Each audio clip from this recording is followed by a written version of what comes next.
Hello and welcome to another episode, another taquito talking about Alien Earth. This time I have two surprising guests with me. It's Zack and Mike again. Hello. Hi. We're back again because we forced Corey to do this week by week. Exactly. And then we all stress out and struggle about when we can fucking find the time. When should we record? I don't know. Are you available in 3 days? Maybe. Yeah. Zach, how's Tuesday? Okay, how's Wednesday? How's Thursday? No, but how's Wednesday at 11 p.m.? Sorry in advance if I Hey. fuck up this whole recording, which is still a possibility. I was ready early, and here we are 45 minutes late. I know. Zach at 9:41. You wanted... Michael said at 9:45 he wanted minute-by-minute updates. So I updated you at 9:41 that my Zoom call had ended, and then I gave you minute-by-minute updates for about 11 minutes until I received a invite to Riverside. I followed the instructions that had been laid out. Exactly. You know, you're a much better man than Toodles. It's too soon. If anything, I'm an asshole. It's true. Yeah. Tonight, episode 6, titled The Fly. It does not have Jeff Goldblum. Spoiler alert, bit of a disappointment. Much better than Breaking Bad's The Fly. Heads and shoulders above. I really didn't believe you guys when you said there was another alien we hadn't seen yet. Until this episode, I was like, oh my god, they were right. Yeah. I thought that hype belonged to the ticks. I thought you guys were going to be made fools of. No. Fools. Corey and I pay attention. Sometimes. Yeah. Sometimes. Zach actually rewatches these like some kind of schmuck. Like some idiot who gives a damn, who puts too much thought. Trying to have content. Doing my best. Okay, so yeah, this I don't really know where to start. Other than another great episode. This one was done by the same Noah Icelandic and chick. Lisa wrote it, and then Ugla. Yeah, Ugla again. Hers was the previous best episode. Number 4. Yeah. Oh my god, they got a Viking shield maiden to direct these. It's fucking amazing.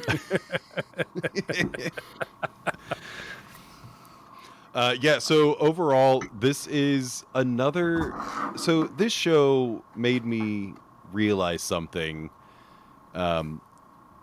This is consistently creepier than, like, most Alien films.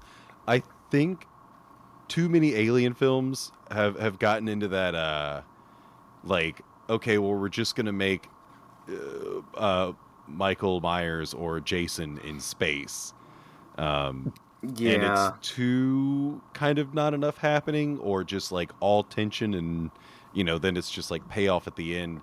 And I am very much enjoying the amount of chaos that we're getting that's not like game ending, but it's so creepy. Like the whole time you're just like, I want to know what's going to happen, but I really don't want to know what's going to happen.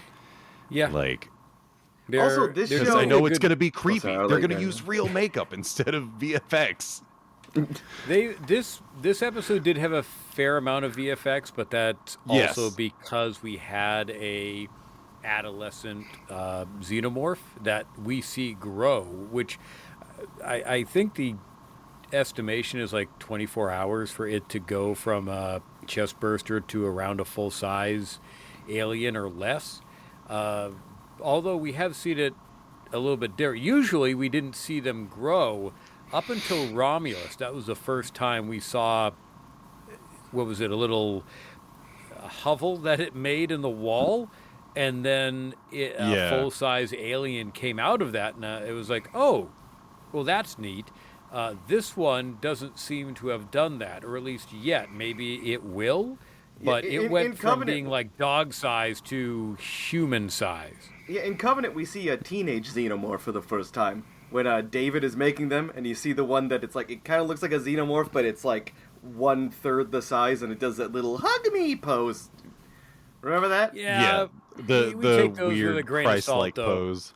Yeah, the David aliens are of a special breed. Also, I wanted to say, You know, this show proves that alien fans can't accept goofiness. Because it's like, whenever you would criticize Alien Resurrection, the people who love that movie will be like, you just don't like fun. It's just goofy and you don't like it. No, it's because it was bad.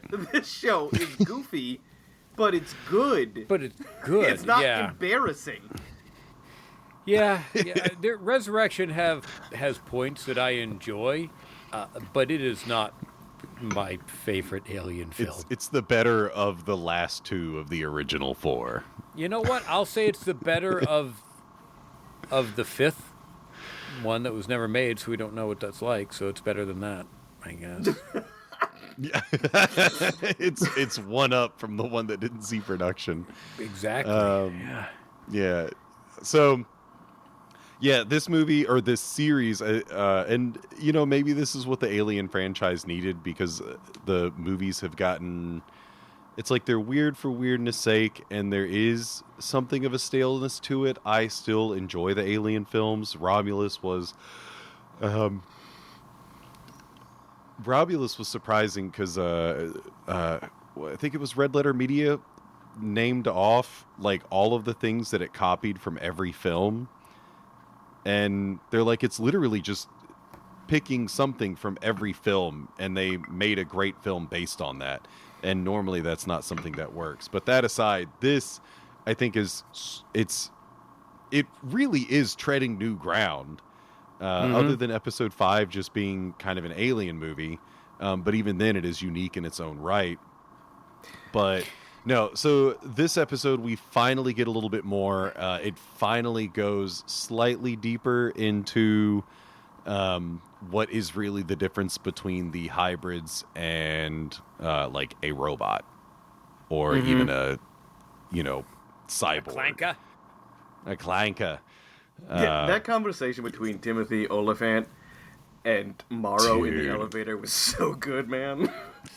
This was another one where I noticed the writing. Like, I still think I still think 5 was the better, but I did notice a lot of the writing in here felt a lot better. And then that conversation pops up, and it's like, I am terrified right now. Like, what's Timothy Oliphant's character's name again? Kirsch. Kirsch. He won that argument, by the way. When Morrow was like, oh yeah, when Morrow was like, I like robots because I like to slice them up into little pieces, and then they stay alive the whole time. And he's like, well, you feel pain, and I could rip your eyeball out and pop it. I'm like, yeah, that's a little scarier. That's yeah. Yeah, it's again, Kirsch is he's not reacting to emotion. He's just approaching it scientifically with what the data says. Kirsch is such an interesting character, he's man. Snarky as fuck, which is interesting. But he again is not driven by emotion, where Morrow is. He is heavily driven by emotion and loyalty. There's something. So I haven't said this at all, I think, at any point in any of our recordings so far. And it's not for lack of noticing, it's just lack of saying it. But Kirsch he looks like, and sort of kind of is, Roy Batty. Yeah. And he feels like before Roy Batty becomes Batty. Like, this is the robot that's learning, because he's got plans, and he's this whole episode he never says anything about anything that's going on in the science lab. Even when Boy Cavalier notices the like concerned expression on his face, he's like, no, everything's fine. And this is not the first time that he's kind of done this. So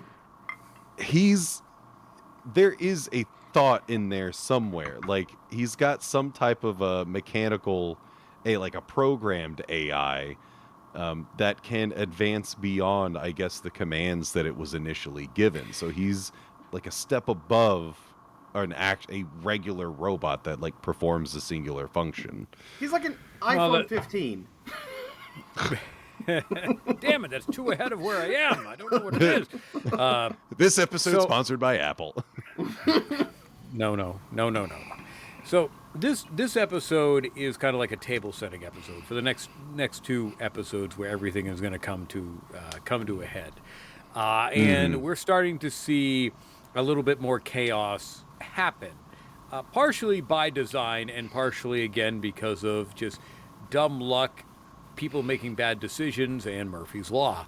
And we're continuing to see the xenomorph grow. Wendy is communicating more and more with it, and every day we're seeing her lose a bit more of her humanity, which you can argue there's humanity there and there isn't, because she's just a copied consciousness in a synthetic body.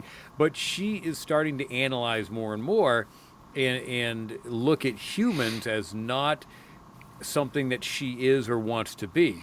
She has made the connection with the xenomorph, and this thing, somehow she knows that they have hives, they have colonies, they have a hierarchy, and she's able to communicate with them.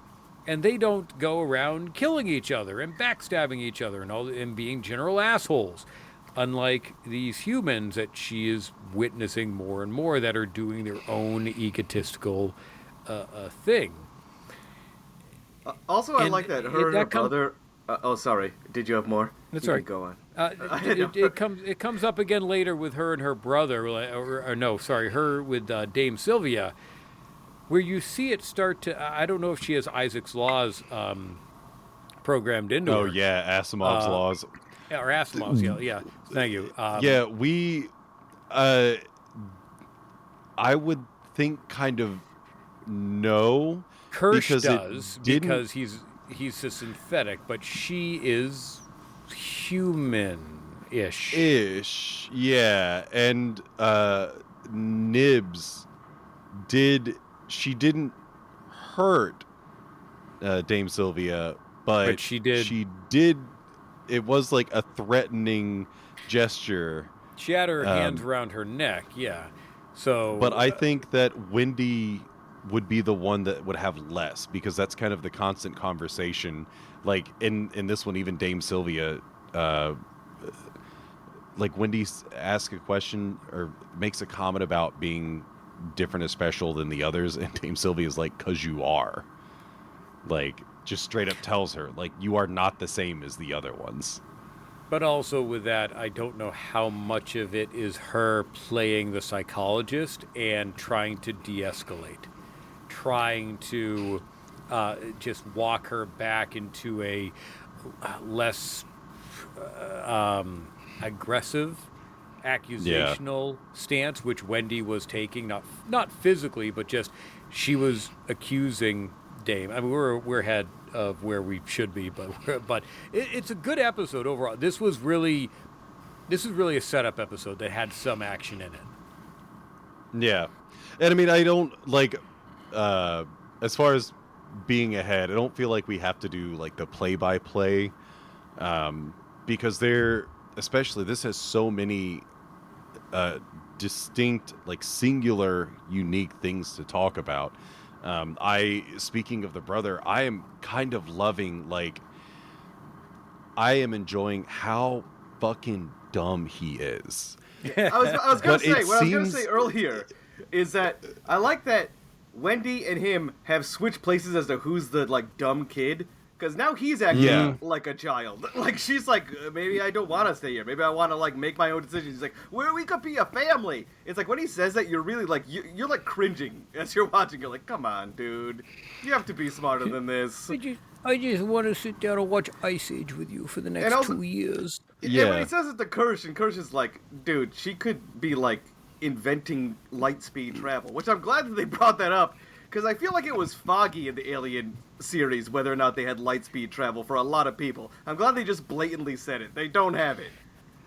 No. Yeah. Well, not currently, because it's one of those weird things where, I mean, why do you need cryosleep for 65 years?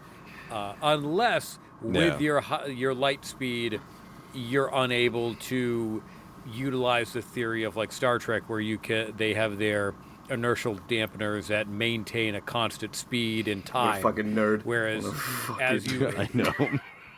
as you increase speed, time slows down for you, but speeds up for everybody else, and that's why you can't do light speed, because they have no way to control that. But also, like, I feel like just saying because they're in hypersleep proves that there's no light speed. It doesn't really prove it, though. Pretty much.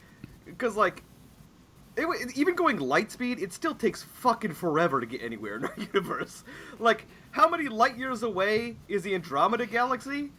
Like, if you're moving at the speed of... If a light year is moving for a year at the speed of light, that's far as fuck away still. That could still be you have to sleep for, like, 60 years.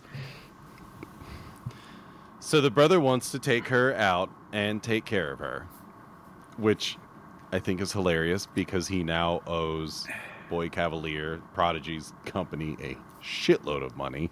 He'll never get out because of what he owes and the fact that he's got one of their lungs inside of him, which probably has an air tag in it. Definitely. It's got a QR code that they can keep track of. Yeah. I love the fake out.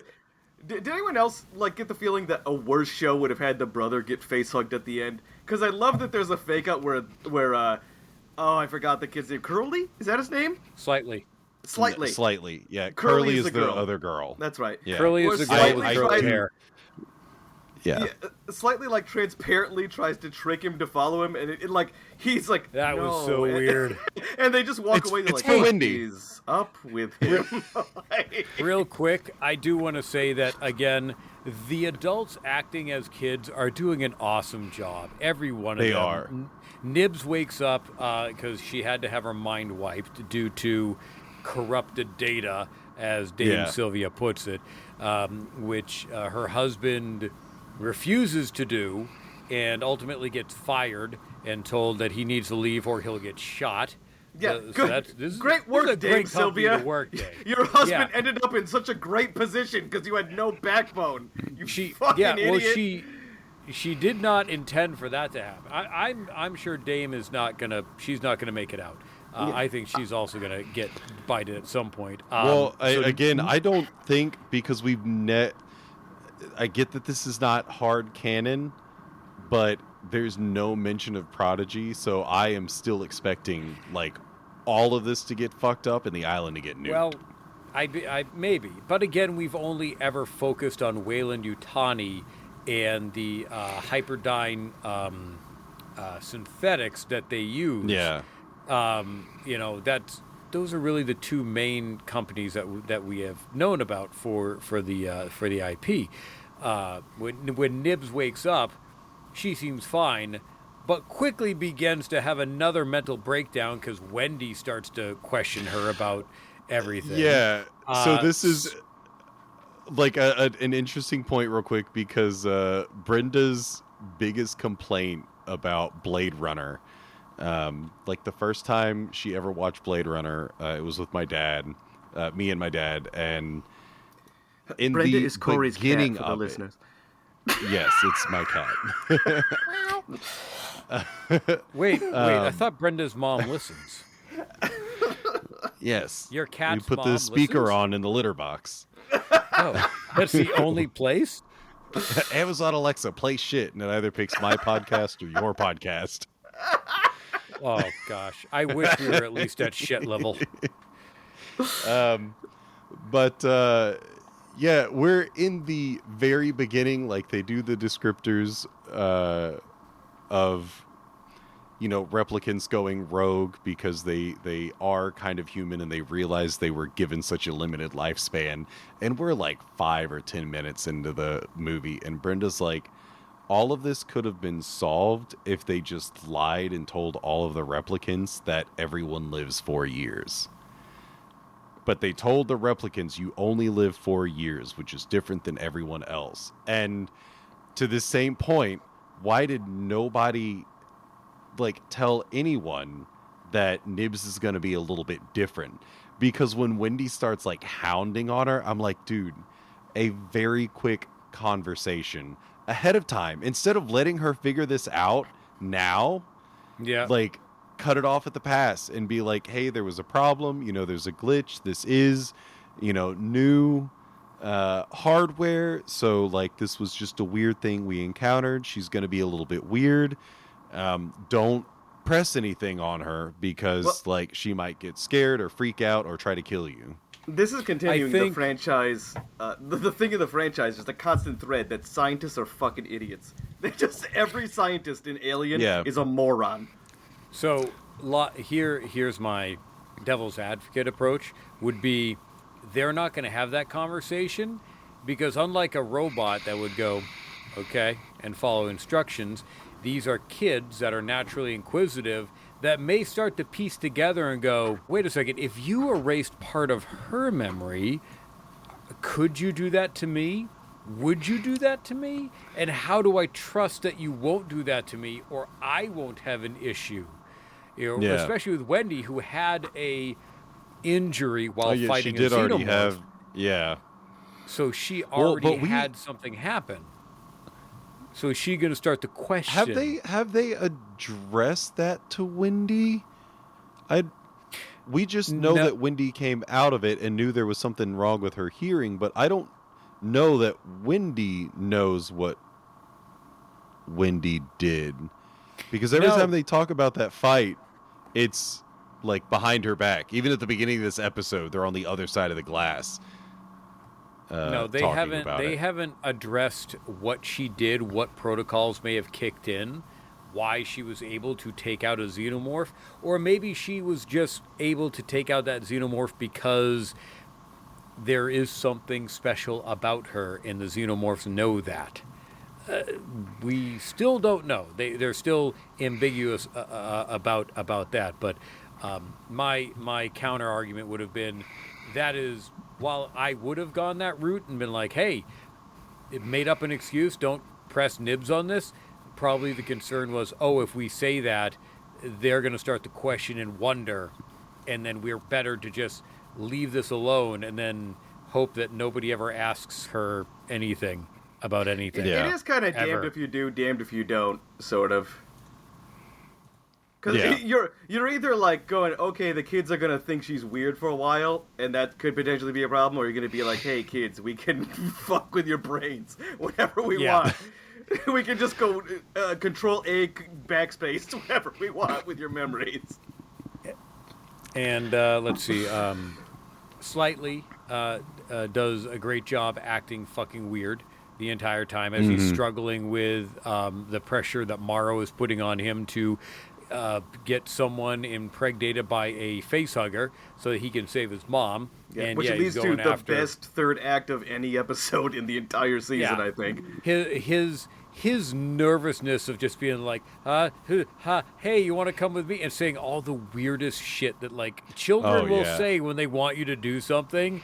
My son doesn't always want to murder me by facehugger, but he has said weird things when he wants to, like, bring me into a room to surprise me for something that he's done. Yeah, I'm just always going to question that I'm going to be attacked by a xenomorph now. That's great. I heard my niece in this character because, like, the last time I went to my sister's house, I was like, I walked into their living room and my niece was like, "Come sit next to me," and I was like, "Okay, but no climbing on my shoulders because I don't want you sitting on my shoulders and begging for a piggyback ride." She's like, "I won't." So I sat down and she starts climbing up on the arm of the chair. I go, "I'm not going to give you a piggyback ride. Don't do that." And she's like, "I'm just getting comfortable up here, okay?" And then she starts putting her leg over my neck. I'm like, "You think I'm stupid? You think I'm a moron?" You fool! Oh, yeah, all the questions were great. And then he knew he had failed and then sees that opportunity when the other dude comes in. And he's like, well, this is one of the gift horse. I'm not going to look it in the mouth. I'll let the facehugger do that. Why did you get on in there? Even like the settings of that scene, I just love, because this is one of the few times where, like, the walk behind meant something, because that's always a trope in horror, is, you know, something is going on and someone just walks behind, and like clearly the scientist is struggling to remove Toodles, and Slightly's not concerned about this, which is concerning, but he's a kid. He just doesn't seem freaked out that his friend's face is melted off. Well, he's focusing on the thing at hand, which he's I guess locked we should. In. Since we're talking about the kids, we'll quickly jump back to Smee. Smee is my favorite, like, standout, like, kid actor this episode. Just his reactions was slightly, because he's just there. He is the one right now. Him and Curly, I guess, kind of. Curly is kind of jaded towards Wendy, but Smee is just being a kid in all aspects I've ever seen. And truly, the entire show. And he's got nothing. He's got no drive. He just wants to be a kid. Yeah. He wants to play. And when everyone Slightly doesn't want to play with him, everyone else is in an alien movie, and he's in Goonies. He doesn't realize what's happening. He's searching for One-Eyed Willie's treasure, which is a whole other conversation. But when he and Slightly are in the woods, and Slightly's like, I got to deal with this thing, and he does this. Crosses his arms. I was like, that my kid does. Yeah. And he also has he has the best line so far in the entire series when Slightly is getting mad. And he's like, we're grown-ups now. I have to take care of it, you know, whatever. And he's like, being a grown-up sucks. And it's like... he's like swatting at the leaves. He's all boy, off. Howdy. Just wait. Wait and until Toodles, you have to pay taxes. We got really nothing from Curly this episode other than her playing in the water. She was being goofy with Shmee. With Shmee. And then Kirsch calls... which might have all been part of his plan. Kirsch is manipulating. I think at the beginning of the series, at the beginning of the series, I don't think he was full on manipulation. But as things have progressed, I think he's continuing to find loops in his programming around the rules that prevent him from getting rid of these stupid humans. So he knows. You know, Toodles just wants to prove himself, and so he sends him to the lab. He's hoping that Curly, or at least he alludes that Curly would go with him, and Toodles like, nah, I can do it, because Toodles just wants to prove himself, which proceeds to screw things up, because he's a child in the body of a synthetic, and he gets into the lab with our MVP, Bahram U from hell, and decides to feed the animals, and he feeds the little tentacle dangler, which doesn't, frighten him at all. He then feeds the sheep, which the sheep pays no heed, and then he goes to feed the fly. And this is where I am starting to suspect Kirsch a little bit more, because we have a top-of-the-line laboratory here. Mm-hmm. These containment units, to our knowledge, have not really been used for anything. And the feeding apparatus for the fly, the one species that is the only thing that's deadly, I guess, other than a xenomorph to the synthetics, is jammed, and Toodles breaks it. So he's got to feed the fly, and so he starts grabbing electronics and some mineral rocks and shit. And at that point, as soon as I saw that, it was, this kid's fucked. Yeah, you knew it was over. Whatever this is going to metallic devour and rock. synthetic. Yeah. And the way that he takes the food in is so very kid-like. Dumb. Very it's kid-like. You're opening the door all the way. You're walking in with your back. If an adult did that, it would be unlock door, open door, slide in, close door, lock. That's what you do. I don't even think I would have put it in flat. I'd have just chucked it in there sideways. You get what you get. They're animals. Yeah. They'll come find it, whatever. But he slides in there, and then the goat that is watching the whole thing, which is very manipulative, which I believe at this point, the sheep, confirms. It's a sheep who is the goat. It is. It is the goat at this point. It's the my sheep MVP. is the goat. I think this confirms that it was manipulating the entire situation from the beginning when it was tapping on the glass as an eyeball. It hits the glass, scares Toodles so that the door closes, and he's fucked. And then the flies are disgusting and spit acid all over him so that he begins to melt. Yeah, and it's like, I knew it was going to happen because, like, it's called the fly. They are flies, and if you know anything about what flies do, they spit up and then they eat what they spit. Yeah. Like it melts whatever they spit on so that they can actually digest it. And it's like, oh man, seeing that was a really good, like, synthetic death scene. Hybrid, but it's a robotic body. I am surprised though that for Toodles, the guy, the kid, whatever has been there with Kirsch, helping and studying these species, would know that the fly is eating metal. But maybe because he may he's not a kid, be considering he doesn't put himself. Yeah, like he's because we know that they're in different stages of, like, thinking of themselves as human. So, but even like slightly. Sorry, I was gonna say, that whole scene led to the best shot of the whole episode, which was after the eyeball thing distracts, what's his name? Toodles. And Toodles gets melted. You just see the sheep just casually walk over to its feeding bin and just start eating. It's like, all right. After it does a triumphant, like, stand up on 2 feet. Which was weird. After murder snack. Yeah. After a good murder, you like to chow down on some hay, as one does. Yeah. So I think that might be the best death in the entire series so far, because it's metal. It's well, they were able. They certainly showed a lot more than the other humans that have been murdered.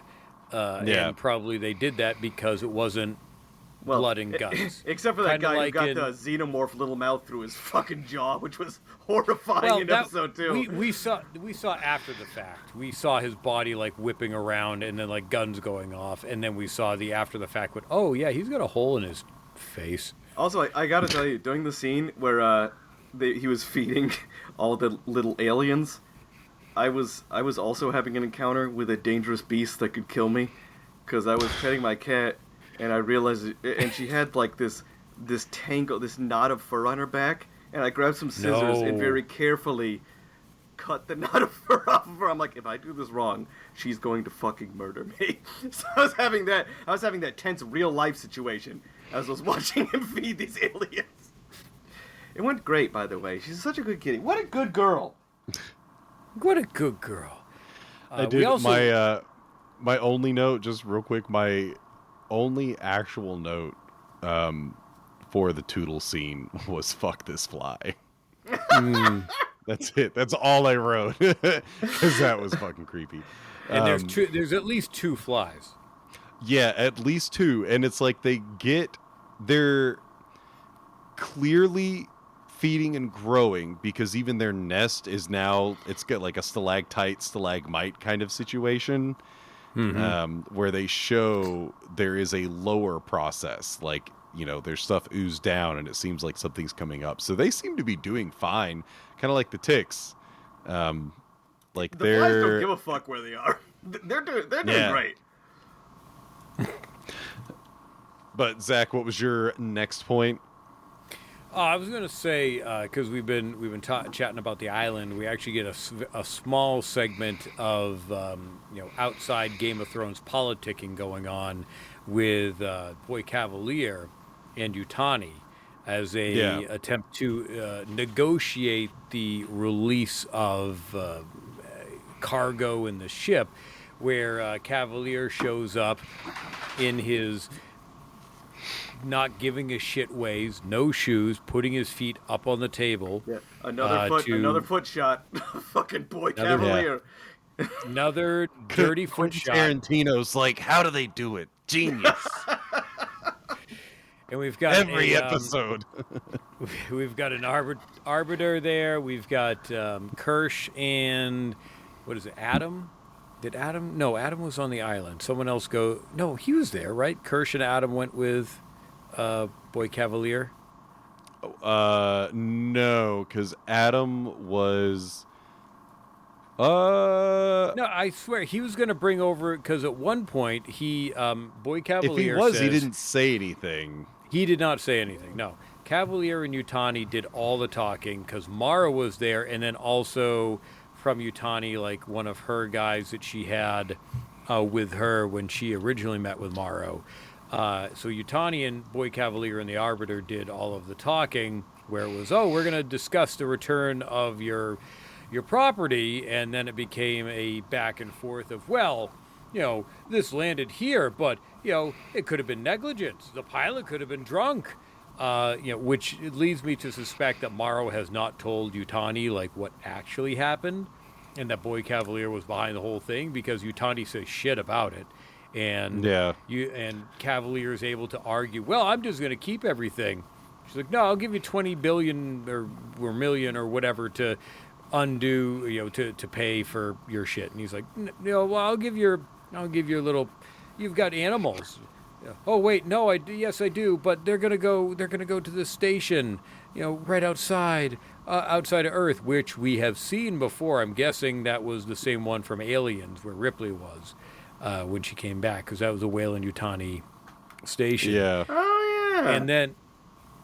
And then, after that, he's like, all right, fine, I'll give it back to you. When she offers him like 50 million or billion or whatever, she over doubles it, and he's like, all right, cool, yeah, I'll give it back to you as soon as quarantine's done in like 6 week quarantine. Yeah, that's and then he turns to the Arbiter. He's like, that's normal, right? And the Arbiter's like, yeah, that's all space things come down. Yeah, 6 weeks. So he that's what happens every time I fly my dog. Gotta wait 6 weeks. Go to Italy with my dog. Also, am I dumb? Because I don't fully understand this. In your opinion, is the five, did they say this? Is that the 5 big companies, or are they like just the 5 or like some nameless rulers? They're the 5 companies. We got some exposition from Hermit when he was explaining it to the kids, that we had political leaders in the world. 4. Yeah, they made everything right.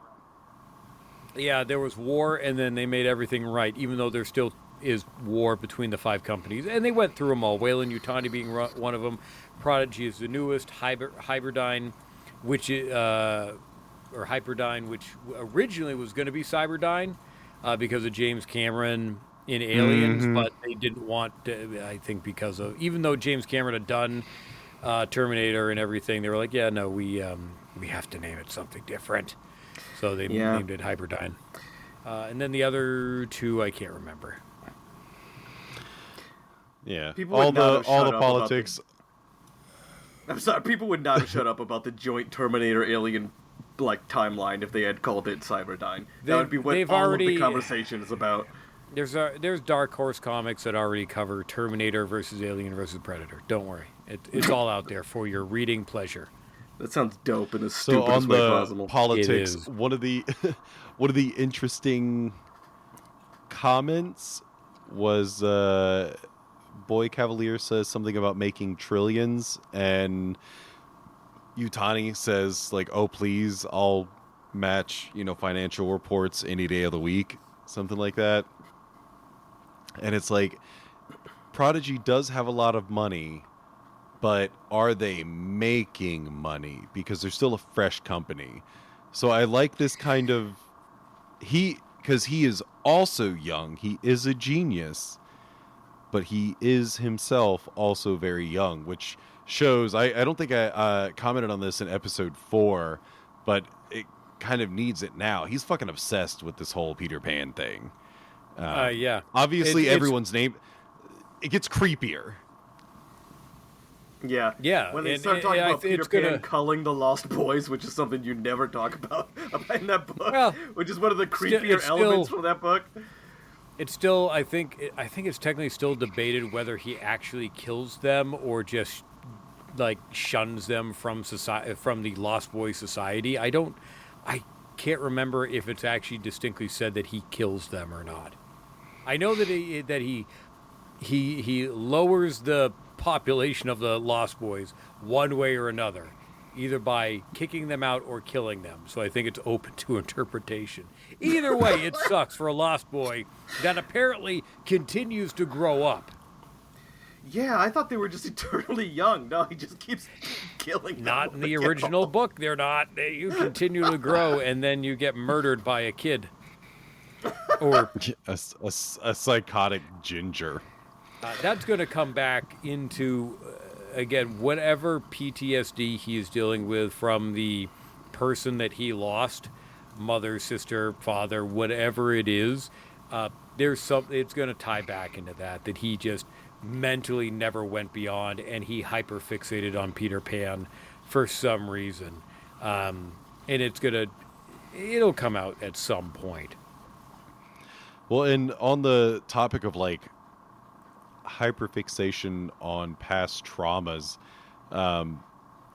we have been talking about Nib's experience in the ship as her traumatic experience. They expand upon it a little bit. Yeah, Dame was trying to explain to Wendy, or maybe not Wendy, but her husband. It was one of the two. Adam, I think, when Adam was and Adam about just delete the part, and I want her. Oh, wait! In like how many weeks we're gonna have them on display, so that they can be chatting up these rich people, and showing they're gonna show them off as essentially as product. Yeah, but they were referencing Nib's past trauma, and the past trauma was not the ship. No, it was when she was a child. So they put a dying kid who had other trauma in her life. Was Nibs the paraplegic? No. Yes, I think. So I think there may have been some other sort of trauma that happened that put her in a wheelchair, or she could have been born that way. We don't know yet. Yeah. But they have alluded that there was previous mental anguish and trauma, and then they took that and put this into a mechanical body that is 5 times stronger than a human, and they're kids trying to cope with not being human anymore. Yeah, there's going to be problems. Yeah, and I'm enjoying this. Like, Boy Cavalier is getting even weirder. And obviously Nibs is weirder, and Wendy is certainly, because I think Wendy is watching things break down and is now communicating with the xenomorph. It is hard to say that Wendy is losing her humanity, because, I mean, is she really, like, is humanity strictly the tearing down of our own, like, species, or is humanity the building up of it? That's a philosophical question for another show, but I feel like as someone, not just as a robot, but she's a kid who's never had any life experience. Like, this is the way that she's living. The brother wants to take her away from it, and this is the best life she's ever had. And, she hasn't been there super long, obviously, but she's acclimated to it pretty well. We don't know, because she doesn't age. We don't know how long she went, do we, from operation to, or transmitting her mind? Don't. The other kids are still pretty fresh. We don't know how long, but we know that they're still fresh in all of this. And maybe when I said she's losing her humanity, that isn't the right way to look at it, but I think she's losing her faith or connection to humanity, and regarding where we are and where she was, I think is, even though she's still going to remain human and think, and I don't think she's going to go full synthetic, but I think her empathy, at least towards humans, is starting to dwindle because of how she's seeing certain ones act, and also because kids don't always understand the nuances and how complicated life can be. Not that these adults are handling anything correctly, but kids just don't. They don't always get it. Kids are super smart, but they don't always understand the full scope of things. That pet xenomorph is gonna get sicked on someone before the season's over. She is gonna It's come happening. in. That thing. That's a fucking pet Doberman ready to go. Yeah. But also, the one line where she's like, the pronunciation is hard when she's talking about the xenomorph language. It made me think. What do you guys? Do you think we're gonna get xenomorph subtitles before the show is over? I hope do you think not. they're gonna go that silly? It might. It honestly might. I don't know. If they do, Patrick Warburton better be in that episode. Clickety click clack and click. Wendy, what do you want? You want me to eat her face? Yeah, I'll go eat her face. Yeah. All right. Clickety clack. But so long. Is this what you wanted? Do you mind if I take her on down here and impregnate her? Not me, the face hugger.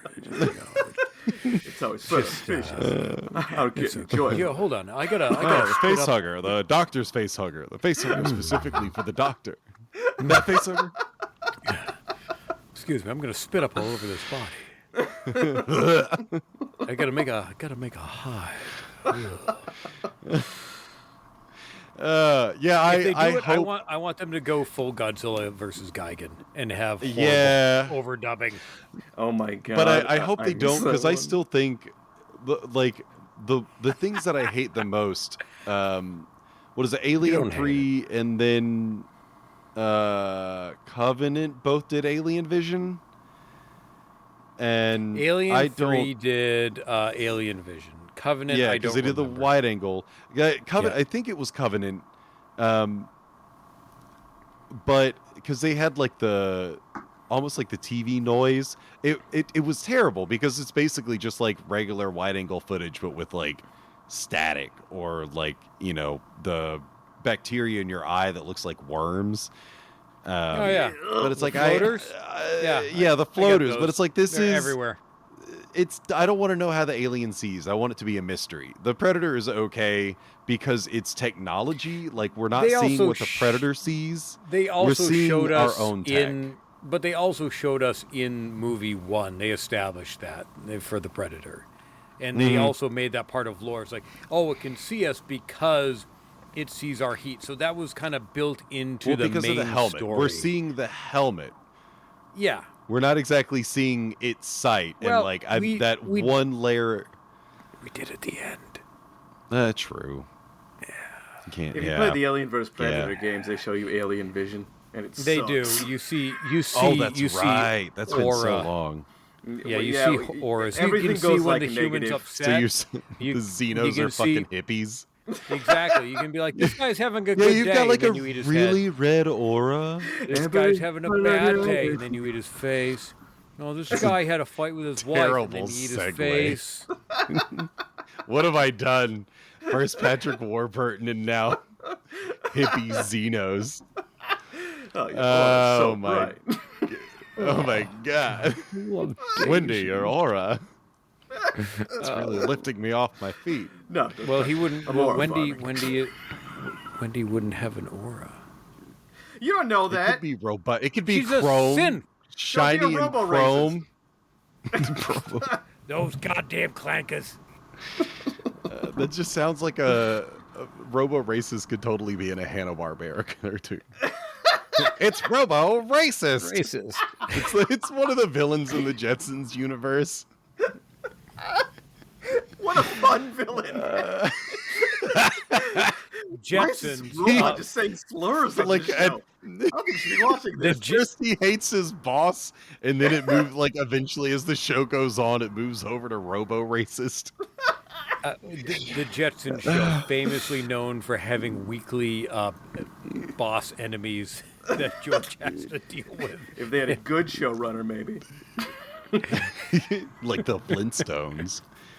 Hold on, Rosie, go stick 'em. On the writing, because one of the things I didn't mention, we were talking about that. For as dumb as some people can be, I still like that enough of these people are written kind of smartly, if not arrogantly. Like Adam is once again arrogant, doing a great job. He is killing it. But when Hermit is on patrol, he's asking about a boat and like the girl's fishing experience.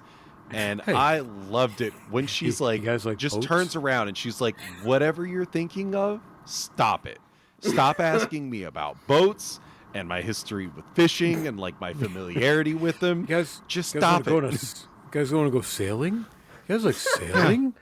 Yeah. Which way do you think the land is? Do you know how to start an outboard motor? What about an onboard motor? This episode has a lot of people thinking they're smart, tricking people, and just failing fucking miserably. Yeah, and I like that it's addressed. Like the other people aren't idiots, and so Not honestly, like complete idiots. yeah, everyone shits on her. This is the shit on Hermit episode because so far, anytime he says anything, he's like, "Oh, well, I want to take her out of here," and like Kirsch is like, "And do fucking what? Like, what do you Kirsch do?" shits on him. Adam shits on him. His co-soldiers shit on him. His sister shits on him. Slightly Everyone tries to kill shits him. on him. Slightly tries to get him shat on. Yeah, which is weird. I did like the writing for that scene because it did feel it felt like actually real. Like these people aren't just idiots. They're, they have motivation. They're getting paid well. They feel safe. I think in a very real way, the girl's argument of at least we know where the monsters are is insanely valid. Like they don't know what the monsters are, but they know that the island in of it itself is perfectly fine. They're watching for people. They're watching for Moros. I mean, yes and no. I think that's the ignorance and stupidity right there. Well, we know where the monsters are. They haven't seen the monsters other than the dead one that got wheeled by. They don't know what it can do. And they we don't even know if they anything saw about that. it. No, I think that they did because they were there when Hermit and everybody was leaving. We did see them. So I'm guessing now that they're on the island, they were part of the team that came over with the dead Xeno. So they know that some of these things exist, and they know where the monsters are, but also you're locked on a fucking island with monsters from space. Stop thinking that you're in a good situation. To defend it, so far, everyone has thought they're pretty safe. Because no one knows what they do. Those people are mostly dead. Yeah, but they're like just now starting to die. So it's like what do they have to worry about? And I think there was an entire squad that was killed in episode 2 and a 1700 slut party that was just decimated. A slut party. Why don't we have slut parties anymore? I'm surprised they don't have them where you live, Mike. We don't have fancy wigs. There's not enough people in Iowa to have a slut party. Oh, you can. There's no. And most we can have a number. slut get together. Just invite them on over. Slut shindig. Just put out a sign. Say that you're having a good old fashioned corn boil. They know what I was talking about. Come on over, sample my corn. The only other I guess 3 things that I have of note, and the first one will be really quick, but in the beginning of the episode, they show a close-up of the sheep, and 1/8 of the eyes rolls back in. Back into the full eye. And that creeped me out because for a minor scene, I am like, what the fuck are you looking at back there? What is so important that 1/8 of your eyes needs to be inside that sheep's brain? What was inside that brain? What's going on back there? I don't know. Is there a party? Is there a slut party going on back there? Is someone having a corn boil? What's going on? A corn boil in that sheep sheep's skull? You just gotta look at your tentacles. Just see if see how they're looking. Check them out. Making sure you got some good grippers around that cranium. Jeez. I got a story about grippers after this episode. Oh, well, I can't wait to stop recording to hear that. Yeah. So Patreon content that doesn't exist. Yeah. After that, the other thing was a super quick note, but did you happen to see anything standing out when slightly happened to meet the doctor? When the doctor came running in, did you notice anything in that scene before they enter the lab? There's more black mold. Oh, yeah. Whatever that is. So a couple things about that. One, that is mold, and I believe Noah has said there's not much else to that other than the humidity of Earth has raised, and it's just a natural forming thing. And this compound is being overtaken by mold.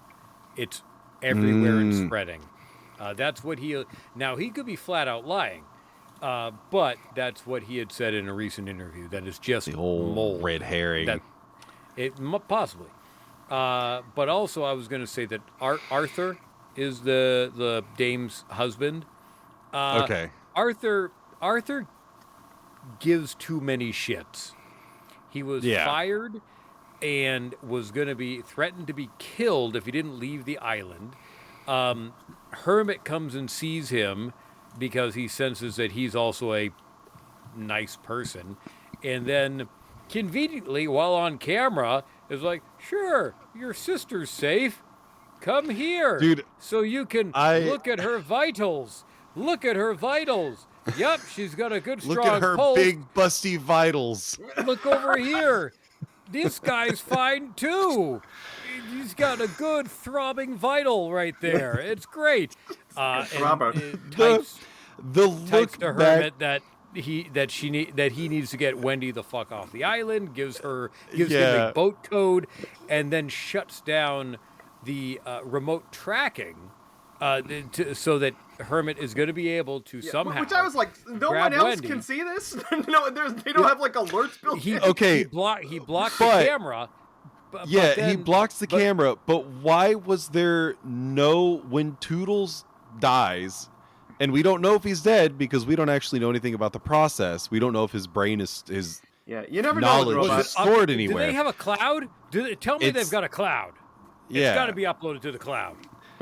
But when he dies, he goes offline. Why is there why does this guy have to run a command prompt to learn that Toodles is offline? Why was there not a warning that's by the way, Toodles' cameras have stopped and his whatever their version of a heart rate, because they show the monitor that looks kind of like a heart rate.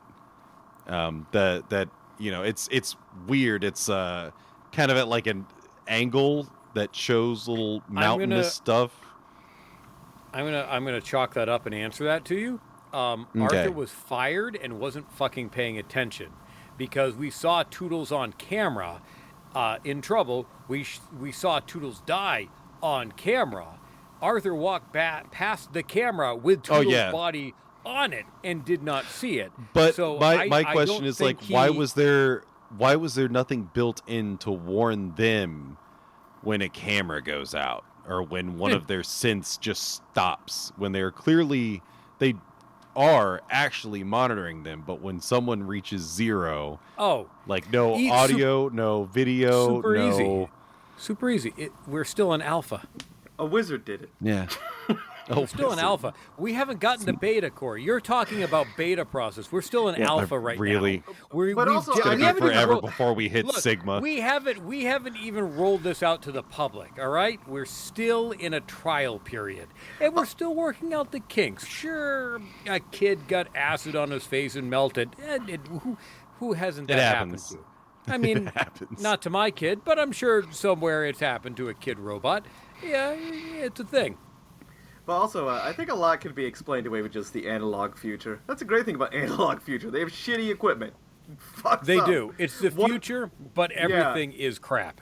Yeah, one wire gets snapped and that's it. You don't know shit. They're still using landlines. They don't even know what the internet is. No. They're still in AOL chat rooms. Morrow logged on and everyone was going ASL.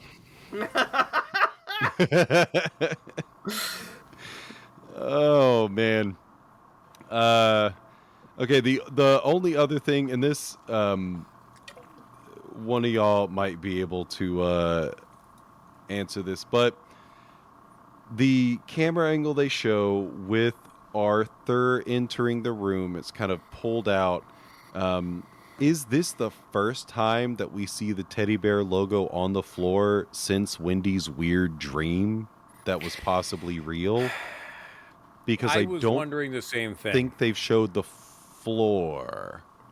They've showed a lot of it. Not where he fell, right there. So no, but when he walked in, he walked over the teddy bear logo, and I was like, Yep. that's the same one from Wendy's weird psychotic dream. That might be real. Kirsch, Curly, and Toodles did not react to her entering. So that I still don't know. But I don't know. That whole part was a little. I made note of it, and I don't know. I still think that happened for real. I think it's just Noah Hawley. I like the fact that Kirsch locked down the lab and said no humans, but a human was able to just walk right in. So the lab was not locked down. Yeah, well, at least with the assistance. Well, no, that's right. Without, I get slightly did but not. I wonder. Unlock the door. Arthur did. I think it was just more of I don't know if he said it to where no humans could enter, or if he just said, "Yeah." It's like a command, not an actual I don't electronic know. prompt. I guess we can take it with a grain of salt that he just said, all right, no humans are supposed to enter. So then the human should have known not to go in. But but Arthur gives a shit too much, which was his downfall, because he goes in to find Toodles and finds him, and slightly uses this as an excuse to open up the cage to get a face hugger out, and then and narrowly escapes being eaten by a fly. Slightly does, because he drags Arthur into a vent, which is a great place for a spawning point for a chest burster. Get it in its natural habitat. As long as it's not in like a Romulus chest burster that only takes 15 minutes. Oh God! But Kadoosh. I am interested in those ones were also made with black goo, so maybe that's going to be the difference with Romulus. That is a slightly different, again, engineered version of the xenomorph. Where this is more traditional. That might be the way around it. The goose factor. You have to factor in the goose factor. The goose factor. You got to take. What color is the goose, Mike? It's black goose. Right? Okay. Right? Yeah, I just wanted to make sure. Were you paying attention? I'm always paying attention. I see everything. I'm like Sauron. It's been 2 years. Are you? Your third eye? So the final scene, the absolute final thing that we get to see, the goat. The sheep that is the goat. Doing his best, I don't know, Fred Durst looking straight into a camera, trying to be a badass impression. Fred Durst while listening to Godsmack, Keep Away. Yeah. I like the sheep looks right into the camera and does like this dumb, what I can only assume is a grin. And I'm like, my note is the sheep making an evil expression is dumb as shit, but I love it. It's so good. It's like, great. I don't even know what's happening anymore. Yeah. This eyeball's the main character. It's like it understands a lot more than anyone gives it credit for. And when you think about it, it's the protagonist. It got abducted from its home world. It doesn't give a shit about these aliens. It just wants to get out and go home. That's what Wendy is saying, that these things didn't ask to be here. I mean, really, maybe our little tentacle guy is maybe he's the hero all along. And also, I've seen a lot of snobs on Twitter being like, I don't like that the eyeball looks so silly. It doesn't match with the xenomorph. It's from a different planet. Shut up. For all you know, it's from a different galaxy. If anything, I enjoy this series more because it's not just about the xenomorph. And I think also people are, I don't know, we were never given any really synopsis for what this was supposed to be. But knowing that the timeline was going to be 2 years before Alien the movie, I figured there's going to be a xenomorph. It's going to be in Earth in some capacity, and that's how Weyland Yutani figures it out. there's a lot of angry people that expected, for some reason, a full-on xenomorph infiltration of Earth. Like they expected a entire like calamity to happen with hives and hundreds of thousands of xenomorphs on Earth and a war and all this shit. I don't know why they expected that, and they're angry that it's not happening. That was why I was a little bit confused about the first episode. Like I said, I thought there were multiple xenomorphs. I didn't realize that it was one xenomorph. The bear. Like running around. I was like, oh god, we've got like 5 xenomorphs here. There's no way that they're going to be able to recover all of them. Like, at least one of them is going to escape. But it makes more sense, if it's just the one. Do you guys have final thoughts? Any thoughts? Just go ahead. Whatever comes Share to your mind. thoughts, buddy. Do it. Go ahead. I just, like I said, I cannot. First of all, I can't wait because next episode is going to be the monster mash I've been waiting for. At least it seems like it. And also, I just can't wait to see Pet Xenomorph in action. I want to see the doggy Xenomorph. I want to see what it can do. I'm so excited. Go get him. Sick him. Hope she names it Fido. She's gonna put a bedazzled pink leash around its neck.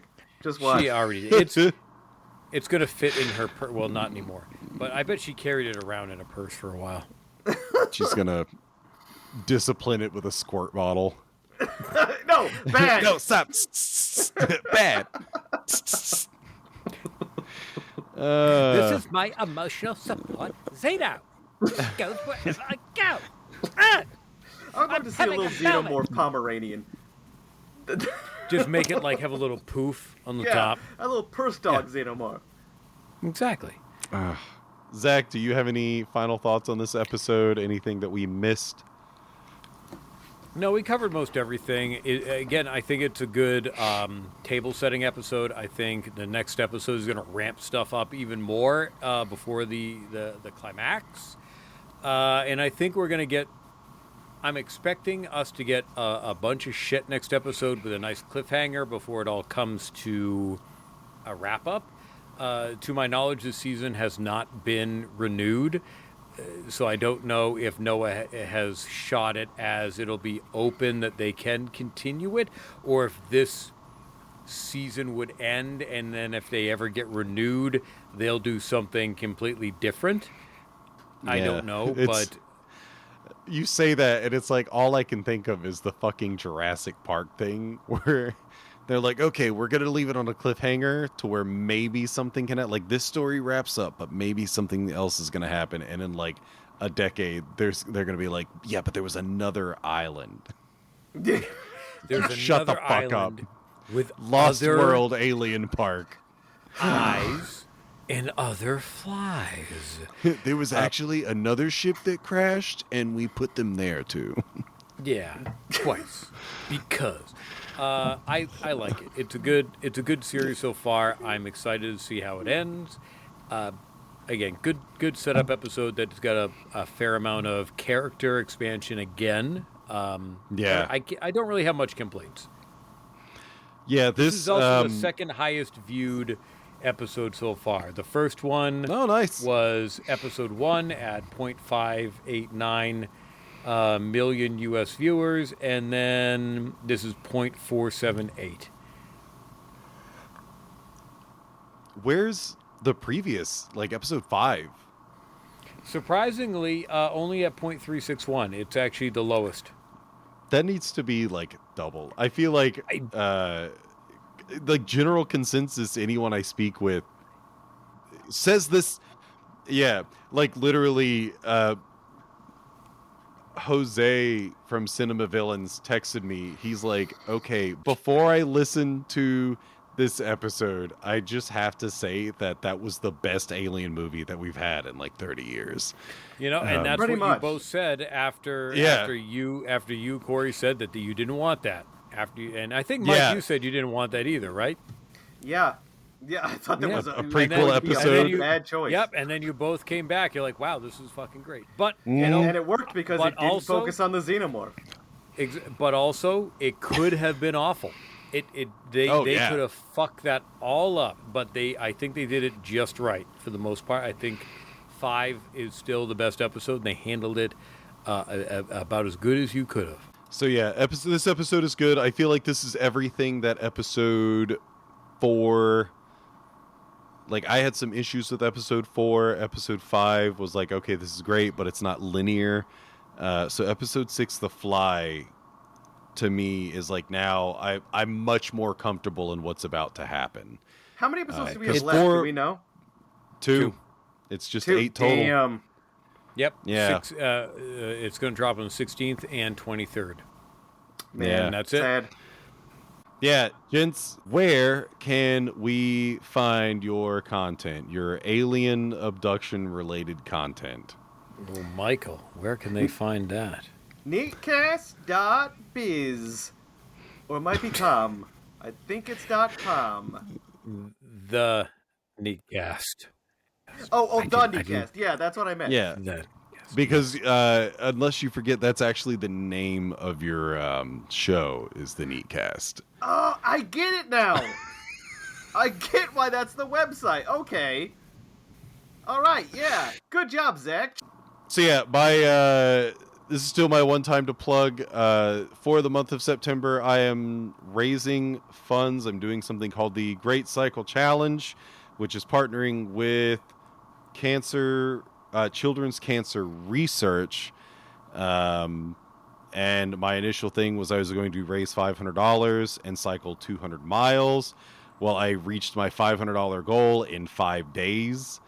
And so that was great. One of the things I am doing to celebrate that, like I've already upped the limit, but I've also upped my cycling limit. So I went from 200 miles to 300 miles.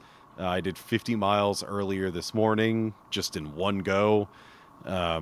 So I'll be doing, I still have to find the ability to do 129 miles in 2 weeks.